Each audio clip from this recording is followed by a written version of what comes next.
Hello दोस्तों, आज के वीडियो में हम देखने वाले हैं कि डीएलएड एडमिशन से संबंधित वैसे सभी क्वेश्चन जो आपके मन में काफ़ी ज़्यादा बार आता है, काफ़ी ज़्यादा आप लोग कमेंट करते हैं। जैसे में आप लोग कमेंट करते हैं, सर काउंसलिंग करने के बाद क्या करें, सर इनके बाद भी कोई प्रोसेस है क्या, वो करने के बाद ही हमारा एडमिशन होगा, या कौन कौन सा सर डॉक्यूमेंट लगेगा, अगर फर्स्ट मेरिट लिस्ट में नाम नहीं आएगा तो हम क्या करेंगे, सर क्या होगा उसके बाद, क्या मेरा एडमिशन नहीं हो पाएगा अगर फर्स्ट मेरिट लिस्ट में नाम नहीं आएगा, तो वो सारा कुछ चर्चा करने वाले हैं। जैसे में अगर नाम प्राइवेट कॉलेज में आ गया लेकिन आपकी मर्जी है सरकारी कॉलेज में करवाने को लेकर, तो आपका नाम अगर प्राइवेट में आ गया तो सरकारी में कैसे करवा सकते हैं, इन सभी बातों पे हम चर्चा करने वाले, इन सभी बातों को एक एक करके डिटेल से सभी कुछ के बारे में बताने वाले हैं। तो आज का वीडियो उन सभी के लिए बहुत ही महत्वपूर्ण है जिन्होंने भी काउंसलिंग कर चुका है। साथ ही मैं ये भी बताऊंगा जिन्होंने काउंसलिंग नहीं किया वो क्या करें, उनके लिए बेस्ट क्या रहने वाला है वो भी मैं बताने वाला हूं। तो चलिए वीडियो की शुरुआत करते हैं। जो भी चैनल पे पहली बार, चैनल को सब्सक्राइब करके बेल आइकन जरूर दबा दे। सबसे जो पहला क्वेश्चन निकल के आता है वो ये क्वेश्चन है, काउंसलिंग करने के बाद क्या करें। भाई साहब, काउंसलिंग करने के बाद आपको जो करना है, आपको डॉक्यूमेंट तैयार करना है। क्या तैयार करना है? डॉक्यूमेंट, यानी कौन कौन सा डॉक्यूमेंट लगेगा इस वाले पॉइंट को आपको जाके देख लेना, कौन कौन सा डॉक्यूमेंट लगेगा, और उसके बाद वो सब डॉक्यूमेंट को आपको बनवा के अपने पास रख लेना है। जैसे ही, और साथ ही अपना रुपया का प्रबंध कर लेना है। जैसे ही नाम आएगा आप एडमिशन ले लीजिएगा। लेकिन इसमें होगा क्या, बहुत सारे स्टूडेंट का फर्स्ट मेरिट लिस्ट में नाम नहीं आएगा। अगर फर्स्ट मेरिट लिस्ट में नाम नहीं आएगा तो क्या होगा, तो कुछ नहीं होगा। फर्स्ट मेरिट लिस्ट में अगर नाम नहीं आया तो आप वेट कीजिएगा। देखिए 2 जुलाई को आपका फर्स्ट मेरिट लिस्ट में नाम आएगा, और 2 जुलाई को अगर आपका नाम नहीं आया तो उसके बाद आप थोड़ा सा वेट कीजिएगा, 8-9 दिन का वेट कीजिएगा। फिर आपका सेकेंड मेरिट लिस्ट जब जारी होगा उसमें नाम आएगा। अगर सेकेंड में भी नाम नहीं आया तो आपका थर्ड मेरिट लिस्ट में नाम जरूर आएगा। अगर उसमें भी नहीं आया तो आप स्पॉट राउंड के थ्रू जाके एडमिशन करवा लीजिएगा, कोई दिक्कत वाली बात नहीं है। लेकिन स्पॉट राउंड के थ्रू प्राइवेट कॉलेज में ही एडमिशन हो सकता है, ना कि सरकारी कॉलेज में। सरकारी कॉलेज में ना ही के बराबर चांस है। ठीक है, तो यहाँ तक तो अब समझ में आ गया कि जिनका भी कम नंबर होगा, जिनका फर्स्ट मेरिट लिस्ट में नाम नहीं आया होगा, वो क्या करें, मैंने अच्छे तरीके से उपाय बता दिया। ठीक है, उसके बाद आती है, अगर नाम प्राइवेट कॉलेज में आ गया तो सरकारी कॉलेज में कैसे करवा सकते हैं। तो मैंने कल वाले वीडियो में मैंने ये बताया था, एक स्लाइडर प्रोसेस होता है। क्या होता है? एक स्लाइडर प्रोसेस होता है। अगर उसमें होता क्या है, अगर आपका नाम मान चलिए प्राइवेट कॉलेज में आ गया और आप चाह रहे कि हम प्राइवेट कॉलेज में एडमिशन ना करा के हम सरकारी कॉलेज में एडमिशन कराए, तो उनके लिए क्या करना पड़ेगा।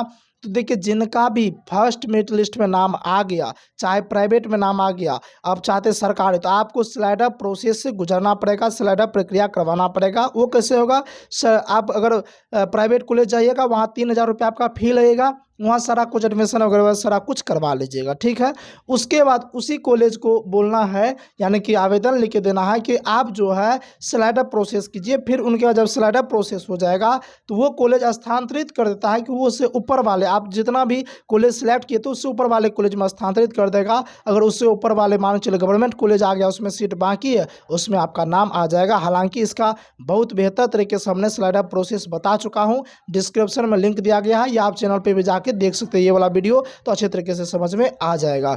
अब सबसे ज़्यादा क्वेश्चन आ रहा है कि सर कौन कौन सा डॉक्यूमेंट लगेगा, और कई सारे स्टूडेंट को डॉक्यूमेंट में प्रॉब्लम आ रही है। हालांकि मैंने डॉक्यूमेंट पे एक बहुत ही ज़बरदस्त वीडियो बना चुका हूं, एक स्पेशल वीडियो बना चुका, और डॉक्यूमेंट प्रॉब्लम पे भी। लेकिन फिर भी कई सारे कमेंट आ रहे हैं, दिन भर कमेंट यही आते रहते बार बार, सर डॉक्यूमेंट कौन कौन सा लगेगा, थोड़ा सा सर फिर से हमें बता दीजिए, समझ में अच्छे तरीके से नहीं आया। तो चलिए हम फिर से आपको बता देते हैं।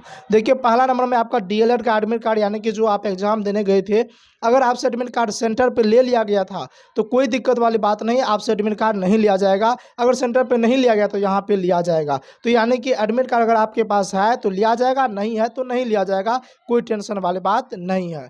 उसके बाद DElEd score card, score card जो आपका आया है, आप लोगों ने डाउनलोड किया था स्कोर कार्ड, वो आपका स्कोर कार्ड लगेगा। इसलिए स्कोर कार्ड तो उम्मीद करते हैं सभी के पास होगा ही होगा। उसके बाद काउंसलिंग फॉर्म पीडीएफ, अभी जो आपने काउंसलिंग किया है वो काउंसलिंग का आपको पीडीएफ दिए होंगे। ठीक है, वो पीडीएफ चाहे आर्ट फॉर्म हो या आपके मोबाइल में पीडीएफ हो, वो काउंसलिंग फॉर्म आपका पीडीएफ लगने वाला। उसके बाद कॉलेज अलॉटमेंट लेटर, यानी कि इसके बाद जो 2 जुलाई को आपका कॉलेज अलॉटमेंट लेटर आएगा, वही आपको लेटर भी लेके आपको जाना है, ताकि उससे पता चल सके कि हाँ आपके पास जो है ना आपका नाम इस कॉलेज में आया है। उसके बाद 10th का एडमिट कार्ड, मार्कशीट। आपको बता दें पहले कि ये ओरिजिनल नहीं लगता है, इनका डुप्लीकेट लगता है, लेकिन आपको ओरिजिनल लेके जाना है। यानी कि 2 कॉपी और ओरिजिनल दोनों लेके जाना है। तो 2 कॉपी इसलिए लेके जाना है क्योंकि 2 कॉपी आपका लगेगा, लेकिन ओरिजिनल आपका हो सकता है तो देखा जा सकता है। जिसमें एडमिट कार्ड का उतना भूमिका नहीं है, मार्कशीट का भूमिका है। 12th वालों के लिए यानी कि उसके बाद 12th का एडमिट कार्ड और मार्कशीट दोनों, ठीक है। उसके बाद जो ग्रेजुएशन पास कर चुके हैं, तो ग्रेजुएशन वाले के लिए ये उपाय है, ग्रेजुएशन वाले के पास ये उपाय है कि उनको ग्रेजुएशन का भी लगेगा, ठीक है।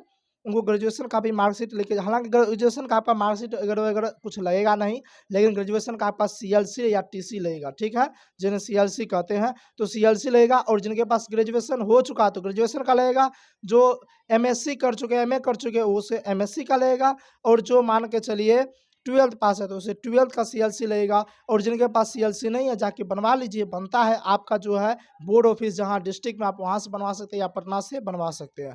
उसका चरित्र प्रमाण पत्र, काफ़ी ज़्यादा क्वेश्चन चरित्र प्रमाण पत्र पे आ रहा था, क्योंकि इससे संबंधित हमने क्वेश्चन अच्छे तरीके से बता नहीं पाए थे पिछले वाले वीडियो में। देखिए ये चरित्र प्रमाण पत्र वैसा प्रमाण पत्र नहीं है जो आप थाना जाते हैं और पुलिस के थ्रू, जो आप दरोगा सब के थ्रू जो आप बनवाते हैं, वो वाला चरित्र प्रमाण पत्र नहीं है। ये वो वाला है कि जब आप 12th पास किए होंगे ना, जब आप 12th कॉलेज में होंगे, आप 12th पास किए होंगे, तो आपको एक चरित्र प्रमाण पत्र दिया जाता है कि हाँ ये रेगुलर स्टूडेंट रहा है, ये अच्छा स्टूडेंट रहा, पढ़ने में ठीक-ठाक रहा है। तो वो वाला चरित्र प्रमाण पत्र की बात कर रहे हैं, यानी कि 12th वाला हम चरित्र प्रमाण पत्र की बात कर रहे हैं, ना कि आपका जो है वो जो आप थाना से बनवाते हैं वो वाला नहीं। क्योंकि वो वाला तो आपका जब जॉब लगेगा तब ना माँगा जाएगा, ये तो एडमिशन हो रहा है, तो आपका ये वाला 12th वाला चरित्र प्रमाण पत्र, ठीक है। उम्मीद करते हैं समझ गए होंगे। जिनके पास नहीं है बनवा सकते हैं, हम थोड़ा-सा धैर्य रखिए, बता देंगे कहाँ से बनवाना है।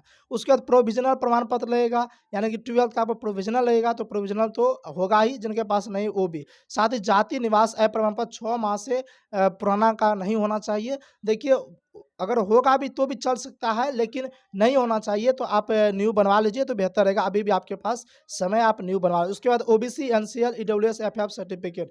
कई सारे स्टूडेंट ये कमेंट करते हैं, क्या सर एनसीएल ओबीसी को बनवाना ज़रूरी है? नहीं, ऐसा कोई ज़रूरी नहीं है। लेकिन हाँ, अगर आप ओबीसी से बिलॉन्ग्स करते हैं, आप चाहते हैं कि हमें आरक्षण मिले, तो आपको एनसीएल लगाना पड़ेगा। एनसीएल लगाइएगा तब आपका आरक्षण जो सीट जो है, उस सीट के हिसाब से जो है ना, अगर तब आपका सिलेक्शन हो पाएगा, अगर रैंक आपका ज़्यादा भी रहेगा तो। अगर आपका रैंक कम है तब तो कोई दिक्कत वाली बात नहीं, एनसीएल नहीं भी लगाएगा तो चल सकता है, ठीक है। उसके बाद ईडब्ल्यूएस वाला को ईडब्ल्यूएस का अपना जो है वो सर्टिफिकेट लगेगा, और एफएफ सर्टिफिकेट वाला को एफएफ सर्टिफिकेट लगेगा। उसके बाद दिव्यांगता प्रमाण पत्र। कई सारे स्टूडेंट तो हद ही पार कर दिए और कमेंट करते हैं कि सर दिव्यांगता प्रमाण पत्र कहाँ से बनाएंगे हम? अरे भाई साहब, जिनका हाथ पैर टूटा हुआ रहता है, यानी कोई भी अंग जो है ना थोड़ा सा डैमेज रहता है, टूटा हुआ रहता है, यानी कि दिव्यांग रहता है, अपाहिज रहता है, उन्हें बनाना पड़ता है, उन्हें लगता है दिव्यांगता प्रमाण पत्र, यानी कि सभी को नहीं लगता, ठीक है। अगर आप हष्ट-पुष्ट है, सब कुछ सही है, तो फिर आपको बनवाने की ज़रूरत नहीं पड़ेगी। उम्मीद करते हैं आज जितना भी डाउट था सब क्लियर कर दिए, लेकिन कुछ डाउट अभी भी बाकी है। जैसे में आप लोग काफ़ी ज़्यादा कमेंट कर रहे थे, सर ये कहाँ से बनवाना, वो कहाँ से बनवाना है। जो भी चैनल पे नए हैं, चैनल को देख रहे हैं, उम्मीद करते हैं आप लोग को अच्छा लगा वीडियो। तब तक आप यहाँ तक देखे हैं तो इस वीडियो को ज़्यादा से ज़्यादा शेयर कीजिए, और चैनल पे पहली बार चैनल को सब्सक्राइब जरूर कर दीजिए।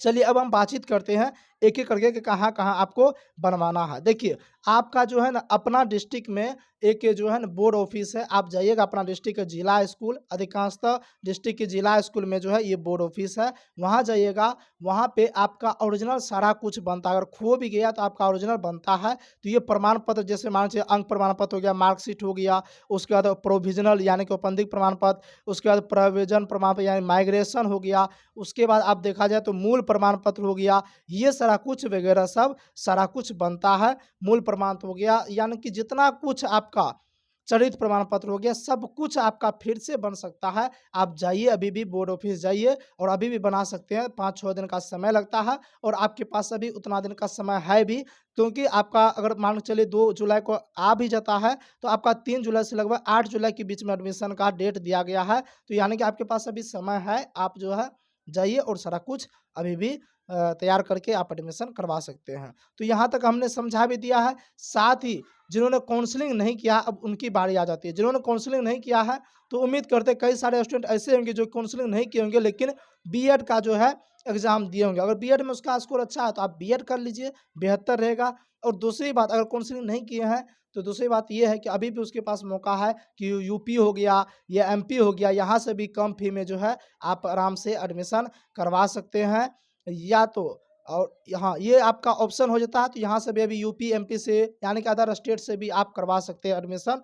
तो अभी भी आपके पास एक तरह से कहा जाए तो मौका है, या सबसे लास्ट ये मौका आ जाती है, सबसे लास्ट मौका आता है कि आप फिर से तैयारी कीजिए और 2025 में जो फॉर्म आएगा 2025 में फिर से एग्ज़ाम दीजिएगा और अच्छे तरीके से 2025 में एग्ज़ाम दीजिएगा और प्रयास कीजिएगा 80 प्लस लाने का। अगर 80 प्लस आ जाएगा तो सरकारी कॉलेज मिल जाएगा। तो फिर उसके बाद जो है अब आराम से आप लोग तैयारी करना शुरू कर दीजिए। अब कई सारे स्टूडेंट को ऐसा लग रहा होगा कि सर तैयारी कहाँ से करें, तो आप टेंशन नहीं लीजिए, हमारा बैच आ रहा है जिसमें डीएलएड के लिए बैच आ रहा है। अच्छे तरीके से वहाँ पे जो है तो एंट्रेंस एग्ज़ाम का तैयारी करवाया जाएगा। जो भी इंटरेस्ट छात्र हैं, आप जो डिस्क्रिप्शन में जो है टेलीग्राम चैनल का लिंक दिया गया, आप टेलीग्राम चैनल जाके ज्वाइन कर लीजिए, सभी पीडीएफ में मिल जाएगा। और साथ ही जो है वहाँ पे आपको मैसेज कर दिया जाएगा कि जब भी बैच आएगा तो वहाँ पे बता दिया जाएगा। और साथ ही जो है डिस्क्रिप्शन में मेरा मोबाइल नंबर दिया गया है, उस पर आपको व्हाट्सएप मैसेज कर देना है कि हाँ सर मुझे एंट्रेंस एग्ज़ाम का जो है ना तैयारी करना है। आपका ऑनलाइन बैच मेरा आ रहा है शिक्षा पथ एप्लीकेशन पे, इसलिए बिल्कुल टेंशन नहीं लेना है। और वहाँ से आपको तैयारी करना बहुत ही कम फी में, तो आप वहाँ से भी तैयारी बेहतर कर सकते हैं। तो उम्मीद करते हैं आज का वीडियो, आज का सेशन अच्छा लगा हो, तो इस वीडियो को लाइक करें, शेयर करिए और चैनल पे पहली बार तो चैनल को सब्सक्राइब जरूर कर ले। मिलते हैं नेक्स्ट वीडियो में, तब तक के लिए जय हिंद।